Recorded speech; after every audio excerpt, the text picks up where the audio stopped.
Hi hello welcome to my YouTube channel. എല്ലാവർക്കും പുതിയൊരു വീഡിയോയിലേക്ക് സ്വാഗതം. സ്കൂളിൽ എല്ലാ ചൊവ്വാഴ്ച ദിവസവും കുട്ടികൾക്ക് ഉച്ചയ്ക്ക് ചോറിൻ്റെ കൂടെ അവിയലുണ്ടാക്കി കൊടുക്കാൻ തീരുമാനിച്ചിട്ടുണ്ട് കേട്ടോ. അപ്പോൾ അതിന് പച്ചക്കറി അരിയാൻ വേണ്ടിയിട്ട് വന്നതാണ് ഇവരൊക്കെ. ഞാൻ ഈ ആഴ്ച പോയിട്ടുണ്ടായിരുന്നില്ല, കഴിഞ്ഞ ആഴ്ച പോയിട്ടുണ്ടായിരുന്നു തോന്നുന്നു. അപ്പം MTA മെമ്പേഴ്സ് കുറച്ച് ആൾക്കാർ മാറി മാറി കഴിയുന്നവർ വരാൻ പറഞ്ഞിട്ടുണ്ടായിരുന്നു കേട്ടോ. അപ്പോൾ ഈ തിങ്കളാഴ്ച വൈകുന്നേരം ഒരു ചായ സൽക്കാരം ടീച്ചേഴ്സിനൊക്കെ വേണ്ടിയിട്ട് ഒരു ചായ സൽക്കാരം നടത്തിയാലോ എന്ന് ഞങ്ങളെ പ്രസിഡൻ്റായ ജോസ് മേരി ചേച്ചി ഒരു അഭിപ്രായം പറഞ്ഞിട്ടുണ്ടായിരുന്നു കേട്ടോ ഗ്രൂപ്പിൽ. അപ്പം അതാണ് ഈ കണ്ടുകൊണ്ടിരിക്കുന്നത്. ഒരു വെറൈറ്റി ചായ സൽക്കാരമാണ് കേട്ടോ. കപ്പ പുഴുങ്ങിയത്, അതുപോലെ പച്ചക്കായ പുഴുങ്ങിയത്, ചക്കരക്കിഴങ്ങ്, പിന്നെ നടുതലക്കിഴങ്ങ്, പിന്നെ ചേന പുഴുങ്ങിയത്, അങ്ങനെ കുറച്ച് പുഴുക്കുകൾ അതിൻ്റെ കൂട്ടത്തിൽ അതിൻ്റെ കൂടെ കഴിക്കാം. കുറച്ച് 2 ഐറ്റം ചമ്മന്തി, അതുപോലെ ഒരു മാങ്ങാച്ചാറ്. അടിപൊളിയായിരുന്നു കേട്ടോ മാങ്ങാച്ചാറ്. ജോസ് മേരി ചേച്ചി ഉണ്ടാക്കിയതാണ് തോന്നുന്നു. അച്ചാറ് ഒരു രക്ഷയില്ല. ചക്കരക്കിഴങ്ങിൻ്റെ കൂട്ടത്തിൽ ഈ മാങ്ങാച്ചാറ് നല്ല കോമ്പിനേഷനായിരുന്നു കേട്ടോ. ടീച്ചേഴ്സൊക്കെ കഴിച്ചുകൊണ്ടിരിക്കുകയാണ്. എല്ലാവരും നല്ല ആസ്വദിച്ച് കഴിക്കുന്നുണ്ട്. ഇപ്പോഴത്തെ തലമുറയിലുള്ള കുട്ടികൾക്കൊന്നും ഈ വക സാധനങ്ങളൊന്നും വലിയ പരിചയം ഉണ്ടാവില്ല കേട്ടോ. നടുതലക്കിഴങ്ങൊക്കെ ഇപ്പോഴത്തെ കുട്ടികൾ കണ്ടിട്ടുണ്ടോയെന്ന് പോലും അറിയില്ല. അപ്പം വലിയൊരു ഇല വെച്ചിട്ട് അതിൽ എല്ലാ ഐറ്റംസും അച്ചാറും ചമ്മന്തിയും ഒക്കെ വെച്ചിട്ട് എല്ലാവരും കൂടെ കഴിക്കുന്നുണ്ട്. ഈ സംഭവത്തിനാണ് ഡിമാൻഡ് കൂടുതൽ. ചക്കരക്കിഴങ്ങും അതുപോലെ ആ അച്ചാറും നല്ല കോമ്പിനേഷനായിരുന്നു. ബേബിക്ക് ഞാൻ അവിടെ കൊടുത്തിട്ടുണ്ട്, അവിടെ ഇരുന്ന് കഴിക്കുന്നുണ്ട്. ലാസ്റ്റായപ്പോഴത്തേക്ക് ചക്കരക്കിഴങ്ങ് കഴിഞ്ഞു കേട്ടോ. ബാക്കിയുള്ളതൊക്കെ പിന്നെ കുറച്ച് ബാക്കി വന്നിരുന്നു. പക്ഷേ ചക്കരക്കിഴങ്ങിന് വൻ ഡിമാൻഡായിരുന്നു കേട്ടോ. അവിടെ കുറച്ച് കുട്ടികളും ഉണ്ടായിരുന്നു കേട്ടോ. ഈ 2ാം ട്രിപ്പിനൊക്കെ പോണ കുട്ടികൾ, അവരെയും വിളിച്ചിട്ട് കൊടുത്തിട്ടുണ്ടായിരുന്നു. സാറന്മാരൊക്കെ കഴിക്കൽ കഴിഞ്ഞപ്പം ഞങ്ങൾ ഇരുന്നിട്ടുണ്ട് കേട്ടോ കഴിക്കാനായിട്ട്. ആ വലിയ ഇലയിൽ ബാക്കിയുള്ള സംഭവങ്ങളൊക്കെ ഇട്ടിട്ട് ഞങ്ങളെല്ലാവരും കൂടിയിട്ട് ഇരുന്ന് കഴിച്ചു കേട്ടോ. നല്ലൊരു അനുഭവമായിരുന്നു കേട്ടോ. ഇതുപോലെ എന്താ പറയുക, കുറച്ച് പഴയകാല ഫുഡ്, മുൻപുള്ള ആൾക്കാരൊക്കെ കഴിച്ചിരുന്ന ഫുഡ് ഇതുപോലെ ഒപ്പം ഇരുന്നിട്ട് കഴിക്കുക ഭയങ്കര രസമായിരുന്നു. കട്ടൻ ചായ ഉണ്ടായിരുന്നു കേട്ടോ ഇതിൻ്റെ കൂടെ. ഇതിൻ്റെ ഫുൾ ക്രെഡിറ്റ് ജോസ് മേരി ചേച്ചിക്കാണ്. ഈ ഐഡിയ ജോസ് മേരി ചേച്ചീൻ്റെ ഐഡിയ ആണ്. എനിക്കിപ്പോൾ ഇതിൽ പാർട്ടിസിപ്പേറ്റ് ചെയ്യാൻ പറ്റിയിട്ടില്ല. ഇത് ഉണ്ടാക്കാൻ വേണ്ടിയിട്ടൊന്നും കൂടി കൊടുക്കാൻ എനിക്ക് എത്താൻ കഴിഞ്ഞില്ല. എനിക്ക് ഹോസ്പിറ്റലിൽ പോകാണ്ടായിരുന്നു. ഞാൻ കഴിക്കാൻ നേരത്തൊക്കെ എത്തിയിട്ടോ. ഞാൻ ആസീനെ എടുത്തിട്ട് പോകാമെന്ന് വെച്ചിട്ട് സ്കൂളിൽ വന്നപ്പം അങ്ങനെ എന്തായാലും അവിടെ കയറി. ഇങ്ങനെ ഒരു പരിപാടി അവിടെ നടക്കുകയാണല്ലോ. അപ്പം ഞാൻ എന്തായാലും അവിടെ കയറി ഇതിലൊക്കെ പങ്കെടുത്തു. ഭക്ഷണം കഴിക്കുന്നതിൽ പങ്കെടുത്തു.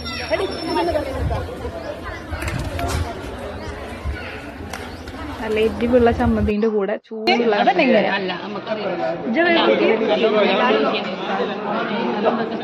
എന്തായാലും എല്ലാവർക്കും നല്ല അഭിപ്രായമായിരുന്നു. ഞാൻ സ്കൂളിലെത്തിയ സമയത്ത് സ്കൂൾ ഓഡിറ്റോറിയത്തിൽ ഡിസ്ട്രിക്ട് ലെവൽ റെസ്ലിംഗ് നടക്കുന്നുണ്ടായിരുന്നു കേട്ടോ. അപ്പം ഞാനത് കണ്ടു നിന്നു കേട്ടോ കുറച്ച് സമയം. എനിക്കിഷ്ടം കേട്ടോ ഇങ്ങനത്തെ സംഭവങ്ങളൊക്കെ കാണുന്നത്. ഇടങ്ങാറാണ് കുറച്ച്.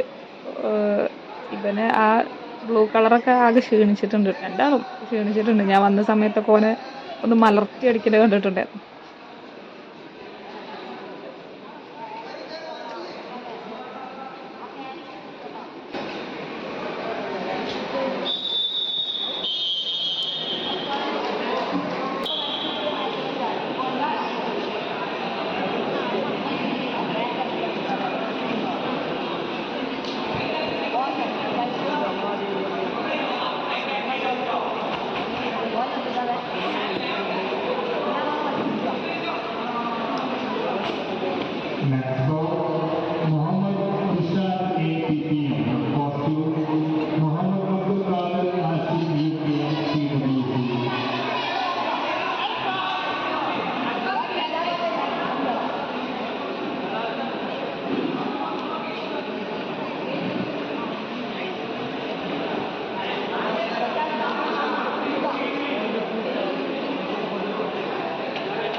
അങ്ങനെ സ്കൂളിലെ പരിപാടികളൊക്കെ കഴിഞ്ഞ് വീട്ടിൽ പോകാനായിട്ട് ഇറങ്ങി കേട്ടോ.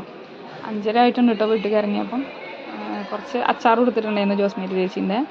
അതിന് ഫാൻസ് കൂടുതലാണ് കേട്ടോ. ബാക്കി വന്നത് എല്ലാവരും എടുത്ത് വീട്ടിൽ കൊണ്ടുപോകാനായിട്ട് എടുത്തിട്ടുണ്ടായിരുന്നു കേട്ടോ.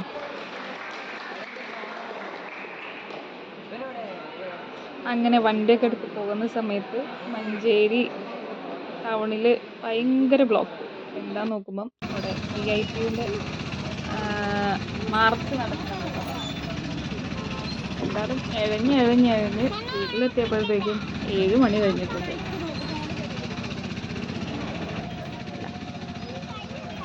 ബേബിയാണ് കേട്ടോ വീഡിയോ എടുത്തിട്ടുണ്ടായിരുന്നത്. ഫോണൊക്കെ ആകെ റൊട്ടേറ്റ് ഉണ്ട്. ബേബിയും അവരുടെ കൂടെ മുദ്രാവാക്യമൊക്കെ വിളിക്കുന്നുണ്ട് കേട്ടോ.